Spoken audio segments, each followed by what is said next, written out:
क्या आपने कभी सोचा है कुछ दिन पहले जो 2000 का नोट आया था वह आजकल मार्केट में देखने को नहीं मिलता है। इसका कारण क्या है?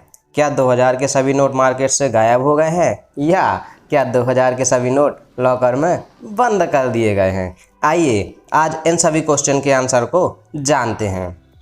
इस वीडियो को पूरा देखने के बाद मैं इतना तो कह सकता हूँ, आप अपनी नॉलेज को कई गुना एनहेंस करेंगे और इकोनॉमिक के एक बहुत अच्छे नियम लॉ ऑफ ग्रेसम के बारे में जान पाएंगे और मोस्ट इम्पॉर्टेंट थिंग्स 2000 का नोट मार्केट में गायब होने की रियलिटी के बारे में जान पाएंगे। तो आइए शुरू करते हैं।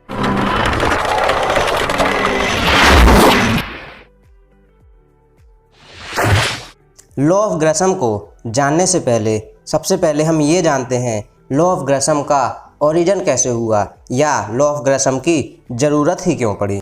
ये बात है सन 1560 की। उस समय इंग्लैंड में कागजी मुद्रा न होकर सिक्कों का प्रचलन था। उस समय इंग्लैंड की रानी एलिजाबेथ प्रथम थी। उन्होंने देखा कि हमारे राज्य में पुराने घिसे पिटे सिक्के काफ़ी समय से चल रहे हैं। इन घिसे पिटे सिक्कों को बाहर करने के लिए उन्होंने राज्य में नए सिक्के जारी करवाए ताकि पुराने सिक्के चलन से बाहर हो जाएं और नए सिक्कों का चलन जारी हो जाए। लेकिन कुछ समय बाद उन्होंने पाया कि पुराने सिक्के तो अभी भी चलन में हैं और नए सिक्के चलन से बाहर हो गए हैं। इस बात का पता लगाने के लिए रानी ने अपने financial adviser sir Thomas Gresham को इस बात का पता लगाने के लिए कहा। ग्रेसम साहब ने बहुत खोज करने के बाद बताया कि व्यक्ति की प्रवृत्ति ही ऐसी होती है कि वह अच्छी मुद्रा का संग्रह करता है और बुरी मुद्रा यानी पुरानी मुद्रा को चलाता रहता है। यदि आपके पास 100 रुपए के 2 नोट हों जिसमें एक नोट बिल्कुल नया और एक नोट घिसा पुटा यानी कि पुराना सा हो, तो आप नए वाले नोट को बचा के रखेंगे और पुराने नोट को चलाते रहेंगे। देखा जाए तो दोनों नोट तो चलने तो 100 रुपये में ही हैं।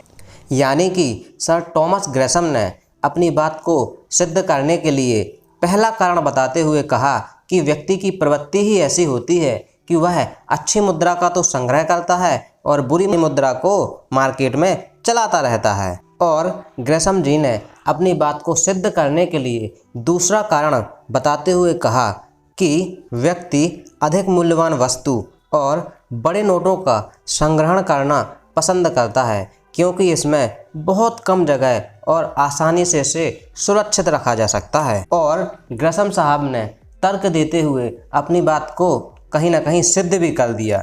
इसलिए इस नियम को लॉ ऑफ ग्रेसम के नियम के रूप में जाना जाने लगा। अब हम इस बात को बहुत अच्छे से समझ चुके हैं कि 2000 के नोट जो मार्केट से गायब हो चुके हैं उनका कहीं ना कहीं संग्रहण कर लिया गया है।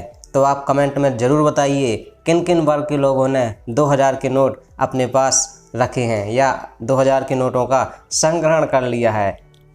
और ऐसे ही फैक्ट के लिए don't forget like, comment and subscribe.